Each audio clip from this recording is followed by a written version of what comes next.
Welcome, everyone, to the second segment here on Enterprise, Security Weekly. I'm, of course, still here with John Strand, Matt Alderman, and Ean Meyer, who wrote an article that we covered on a previous show called The Hottest Security Technology You Didn't See on the Black Hat Floor. Now, John and I read the article where Ian heavily referenced documentation as the primary tool enterprises can use to combat the security threats. I think we somewhat disagreed with the wording. Ian then wrote us a very intelligent email which explained his points in more detail, and we were like, wow, dude, you're like really smart. You should come on the show. We were obviously I clearly have you fooled. Yeah. So Ian, why don't you kind of set the stage for how you're positioning documentation. Admittedly, you said you used kind of the wrong term there, and some words got cut, but I used documentation in air quotes. Sure. So, one, again, thank you for having me on the show. And before I go too far down the road, I do want to lead us in the prayer of the enterprise security professional that my thoughts and opinions are not that of my employer. So let's start there. With all that said, documentation may not have been the right word, but I love the word documentation. They only give me about 400 words when I write tripwire articles to kind of flush out a thought, et cetera. And I albeit a little clickbaity, what I wanted to do was get people talking, and it seems that it did, because in my mind, we've told a lot of stories, and we're telling a lot of good stories, and we're not writing them down. And when I think of documentation, I'm not talking about just your manuals. I'm talking about your network diagrams. I'm talking about your policies, your contracts, all these pieces that go into building a strong enterprise. And I'm trying to help people avoid signing the next big CapEx check instead of investing in the operational expense of knowledge and investing in their people. So that was really the goal of the article. And I loved all your opinion. I loved your feedback. It was all absolutely in my head as I was going through it. And after, hearing what you said and crying for a bit and rolling in the fetal position and drinking my way to the bottom bottle of whiskey, I said, you know what? I'm going to send that guy a wall of text email. And you still had me on the show. So here we are. So I'll stop there. I think it's very much in line with some of the things that Marcus Random has always said, and actually I just came on the Security Weekly show and said as well. And I mean, he can basically boil down security, and I don't disagree, although I think most organizations think it's too hard, which we can talk about. But he says, security is really about knowing where all your systems and technology is. It's about knowing where your data is, how it's classified, and what systems it lives on. And then it's known about who should have access to it and who shouldn't.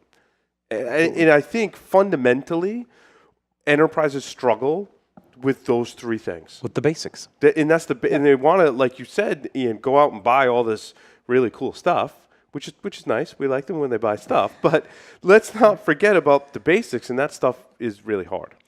Yeah, we chase the silver bullet, right? We go chase the tool. Yeah. Absolutely. Yeah. And even in the conversations, we talk about metrics, right? Metrics start with business objectives, right? How do those relate to security objectives? How do those relate to a control environment that you want to implement? And then what are the right metrics to try to measure around that? Has nothing to do with tools. Now, what tools do is help you measure those metrics to roll them back up.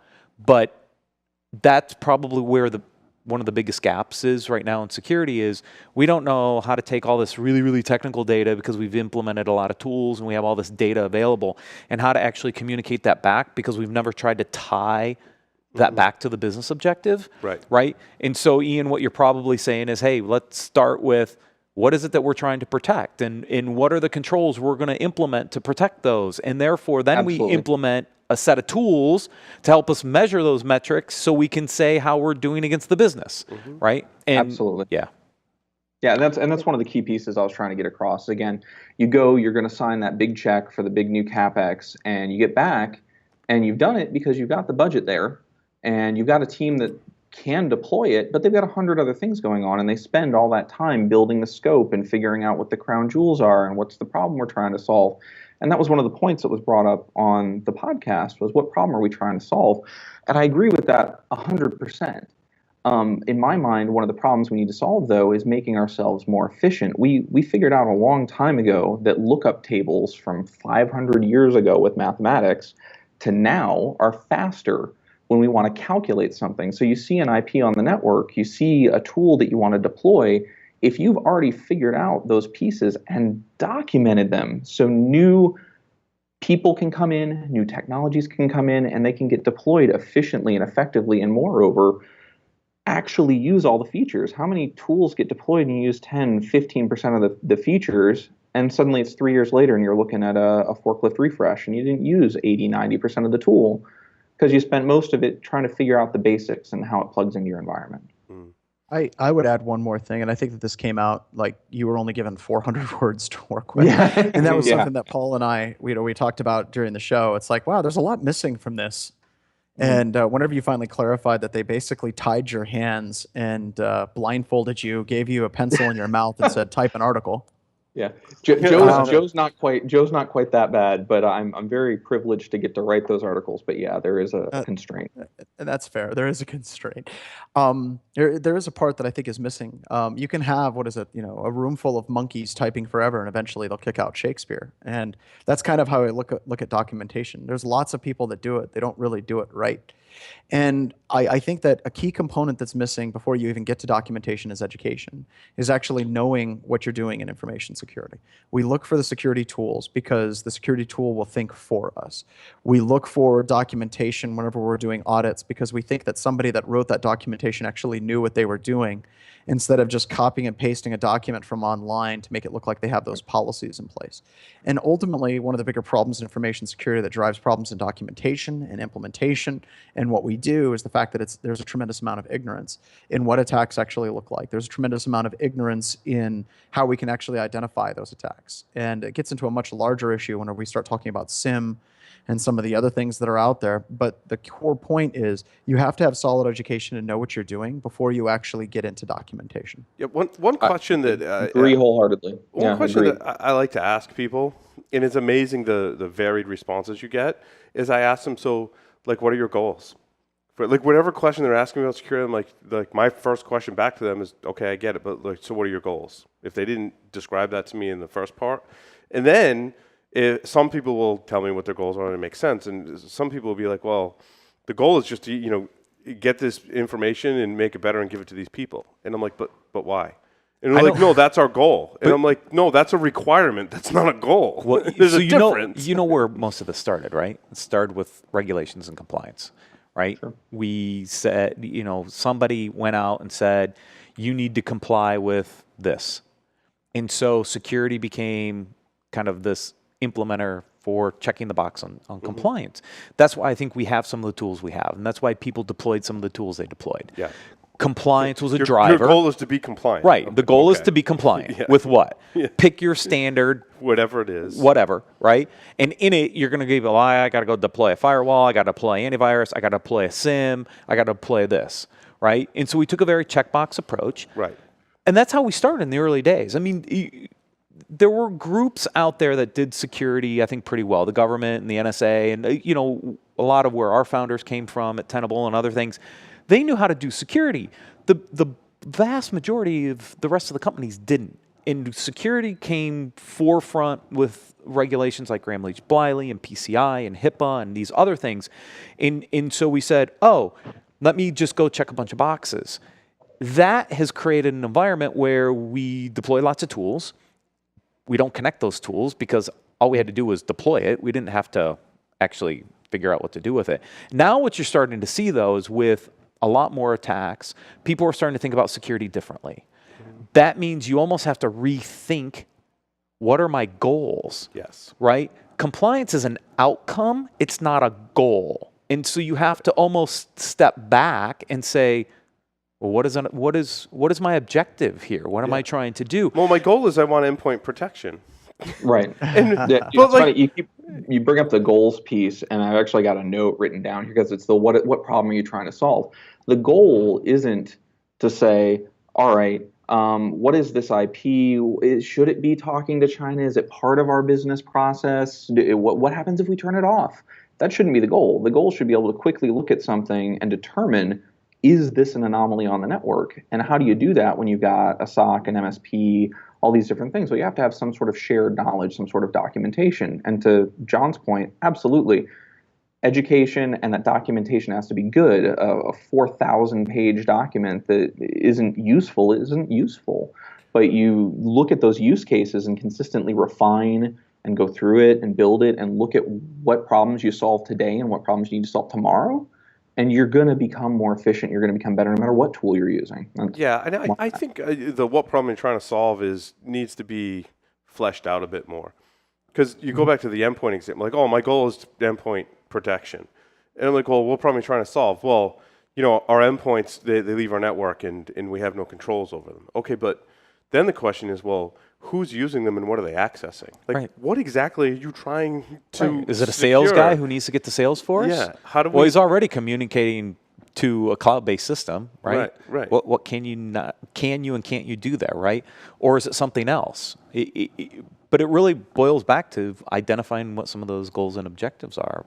And I think it's very similar to, you can apply the same theory to configuration management. And I know, Matt, that's some of your background. And I also think it's one of the things that is kind of lumped in this discussion because we sometimes tell people, well, you should know first where all your systems are and what data they contain and how sensitive is it and who needs to access it. But then those systems should be configured in a certain way. And how do you go do that? Like there's tools to help you, but you got to understand your goals and how you want those systems to be configured and how they're going to update and that's all before you implement a tool. Yeah. The tool's going to help you measure those secure configurations. Right. Maybe implement those secure configurations, but to come up with what they are. Yeah, but the secure configuration starts at the gold image build. Yeah. Right? They should. And most people don't have that. Yeah, right. Let me see if I can tie all those thoughts together because it's certainly one of my goals in if we're going to try and make documentation sexy again or whatever we're trying to do here, which is clearly my goal. Yeah, you absolutely need to sit down with those business leaders and say, all right, what do you need to do? Do you need to sell to China? Do you have people that need to go to Salesforce on the road? What are you trying to do? Sit down in a room and have those meetings and not one and done projects, put it on a shelf and we're good to go. That's got to happen quarterly. That's got to happen whenever a new project comes up in a change control meeting. That's got to happen all the time so that not only are you serving the business, but you're helping protect the environment by having the good documentation to say, these are the things we need to protect. We know this because we talked to the business and we're enabling them and not becoming a roadblock. And now we're going to find the right tool. Now go to the black hat floor. Now buy the right tool because now you're making the right investment. And I kind of like to do this in reverse sometimes. Whenever people are talking about compliance, I think Matt just absolutely nailed it. He said compliance is a goal. It's not. Compliance is something that happens in the process of becoming secure. And I like to use the password example just to kind of set this up. So if you go to many organizations, they still have a password complexity requirement of 8 characters, and you have to change your password once every 2 to 3 months. And the complexity is upper, lowercase, alphanumeric, special character. And that's a horrible password by all intents and purposes. And a lot of compliance documentation actually still calls it out as that's what your password should be. And that all goes back to the NIST Green Book series from 1985. And the NIST Green Book series has this quote where they're talking about a password should be 8 to 9 characters long and all these things. And it says L is set for 6 months and 12 months. P is set for 1 in 1 million, an acceptable probability of guessing the password. R is set at 8.5 guesses per minute. Guess rate possible with a 300 baud service. And they base their password complexity on how long it would take to brute force a password over a 300 baud modem in 1985. And then these password compliance documents continue to carry this bad idea forward, and they basically build upon the previous compliance standards that existed before it. And it's always like, well, the people that came up with the compliance standards must be really, really smart. That's why they're telling us to do this, because I honestly don't know what the hell I'm doing. So I'm just going to rely on compliance to tell me why I should do these things. And if you trace these things all the way back, like I said, you're basically developing your entire security policy for passwords on something that's from 1985 and the equivalent of war games. Agreed. Absolutely agreed. And I think that's why you need to go through and start building documentation like a software development lifecycle, where you're going through and you're taking that documentation, you're not just putting a rubber stamp on it and saying, we reviewed it this year and it's good. You're reviewing it and making sure it still fits the business needs, the changing technologies, and the threats that live outside. I also think, John, where I thought you were going, you said you're going to kind of look at it from an opposite approach, is sometimes it's important to look at things from a threat perspective and do threat modeling. And that helps I you did my figure out. threat modeling in 1985 in war games, though. Yeah, so it was very good.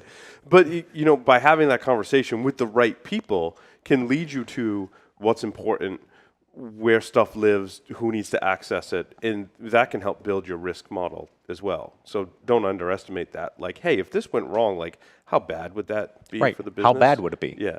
And how likely is that is usually where the debate is, right? Yeah. Like, Well- that would have to be a state-sponsored hack and blah, blah, blah, blah. And then John comes along and is like, no, like I basically just like run this script and then there's all your passwords. Yeah, so in the traditional enterprise risk management framework, there's a point where you do a risk assessment. That really will drive what your final control environment should look like. I think that's probably one of those early steps that most companies don't do. Right, is truly understand where the risks are to the business so that they are applying the right controls to the right scope. We also have this tendency to overscope things where we try to apply a set of controls to everything. Well, do I really need the same level of controls in different environments? And unless you understand business criticality and some of these other things, it's really hard to understand where scope begins and ends. And so back when I was building GRC software years ago, one of the things we had this concept of that controls had scope. And they could have different settings based on the scope, right? All controls are not created equal. There is a difference depending on the environment you're trying to protect. But if you don't understand and document those different risk levels, it's hard to really identify what are the actual controls and the level of those controls that need to be implemented. And so we'll go out and buy a tool and we'll say, oh, we're going to apply this everywhere. And maybe it doesn't need to be applied everywhere. Maybe it's not enough in certain cases and it's way too much in others. That only makes the problem that much harder, especially when we're Vulnerability deploying management's technology. a great example of that. And there are very few organizations that I've talked to that are truly doing it right in terms of they know the vulnerabilities that exist on their systems. They take that, they classify it, and then they overlay that data with, well, who owns it, first of all, so I can find the responsible person, and what are some of my other compensating controls, and what are some other factors that would tie into that risk equation. They roll that up into a report, and they send it to the responsible party. That in a prioritized way? Yeah. That was custom software that an organization built. And I'm like, you don't need me. Like, you guys are, I'm like, that's awesome. Yeah. I don't know that, this again goes back to documentation, and Ian dropped off of Skype having some connectivity issues, but there's a lot of documentation that they had to do to figure out, like, who owns this, what other compensating controls we have. Like, they have to have that data to build that system. And my question for John and Matt is, like, what exists on the market today to allow people to do that? They built it themselves. Yeah, and I've seen a lot of custom builds on this stuff, by the way, too. Okay. I mean, because in the GRC space, right, everybody was extracting data to try to actually do some of this stuff. So you do see a lot of larger enterprises that have built their own custom stuff. Yeah. I think what you're starting to see is a refocus by the security vendors to say, wait, we have all that data. We can do this. We should be doing this.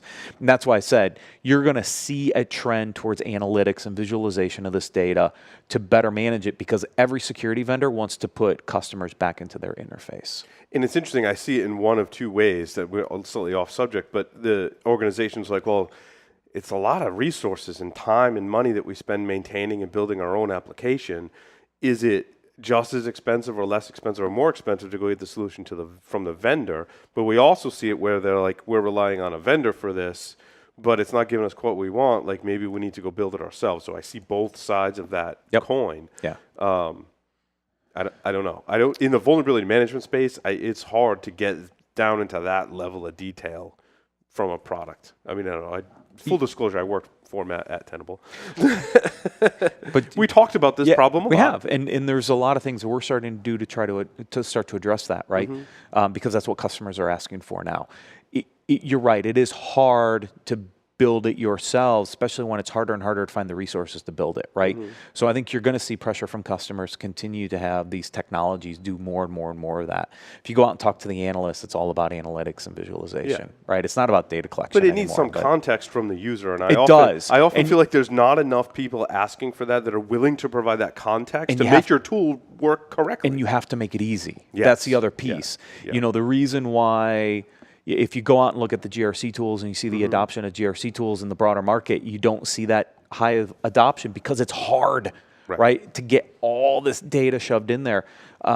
So yes, you need it, but yes, you also have to make it easier to get it in there so that you can leverage it once it's in there to get those better analytics out the other end.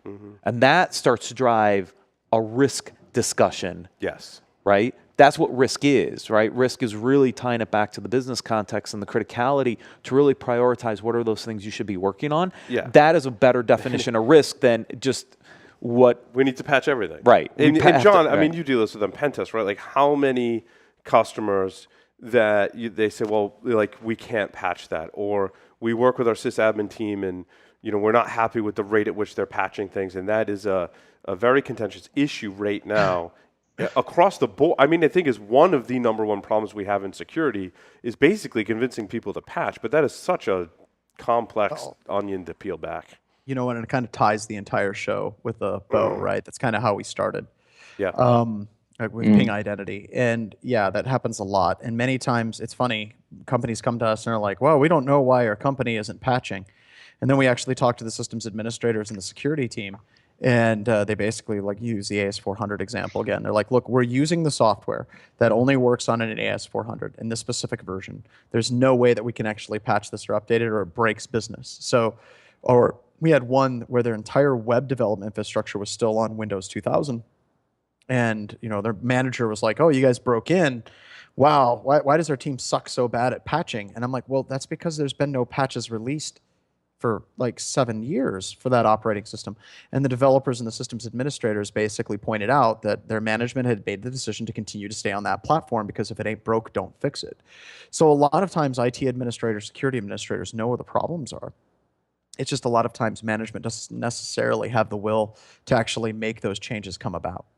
That's a difficult problem to solve. Oh, another difficult one is what endpoint agents can you put on Windows 2000 or XP? I asked this question on Twitter because I honestly didn't know. I know there's 40 plus endpoint protection vendors, right? And that may or may not even include the AV vendors that have some of this technology, but which ones are supporting legacy operating system? Well, most of them came after. Yeah, most of them don't. So why would you backport your technology to something that's no longer supported by the vendor? Now, you want to really close this loop, think about what the cloud does to patching in the future when it's literally you blow away an instance and spin up a new one. Yep. That's kind of the world we're starting to move to. Maybe patching doesn't become the big issue in the future because all you do is you patch it, you fix it, you test it, and you deploy the new instance in the cloud environment, and you just kill the old one, right? And that potentially eases the longer term thing. But you know, the cloud environment, everything's going to be new and supported and ready to go, and that's a transition that'll happen over the next 5, 7, whatever years to come. But it will make some of these challenges maybe actually a little bit easier because it's literally just drop a box and bring it back up. If there's less reliance on the platform and the infrastructure for the application to run, it absolutely solves the problem, and I think it does that. However, my concern is what happens when it is tied and the cloud provider makes a change and it breaks your app? Yeah, then what do you do? Yeah, then you're really that's a whole screwed. different discussion. But yes, My Skype dropped off for a second. I'm wondering if this conversation got started with Microsoft's roll-up patches for 2008 or whatnot. We're dealing with that right now, and I agree wholeheartedly with Matt that what happens when you go and you roll and you do these servers all at once and you say, well, we're going to burn it down and stand up a new one. That's great. I'm worried about getting to that point where you're in an enterprise and someone says, oh, we've got to apply this new roll-up patch. And it's got all the patches from the beginning of time until current. And someone says, oh, but that one little tiny patch breaks the machine that makes money, and we're not going to do it. And now what you've got is 40, 50 patches and security issues that aren't getting fixed because of one thing until it can go through 30, 60, 90-day QA dev stage, all that good stuff. So I want to get to the point that Matt's at. I'm really worried about the road getting there. correct. Yeah, it's still a long road to go yet. That's for sure. Well, I want to thank Ean Meyer for coming on the show. First, thanks for listening to the show and then agreeing to come on. And it was great discussing your article. And you regularly blog for the Tripwire State of Security? I've got a few more coming up. I was talking to Joe a lot, investing in time and people, and really speaking of what John's talking about in education, making sure that we're building people from the ground up. So absolutely. You can follow me on Twitter, just my name. Sometimes I say funny things, sometimes I don't. Feel free to tell me it's not funny. And thank you for having us. Thanks for having me. Yeah. Thanks, Ian. And thanks to Matt Alderman from Always a Tenable pleasure. Network Thank Security. you. And you'll be on Security Weekly tonight as well. Yeah, I'm staying in the studio. Let's have some fun. Stay tuned. Thanks, John. And thanks, everyone, for watching. We'll see you on the next episode of Enterprise Security Weekly.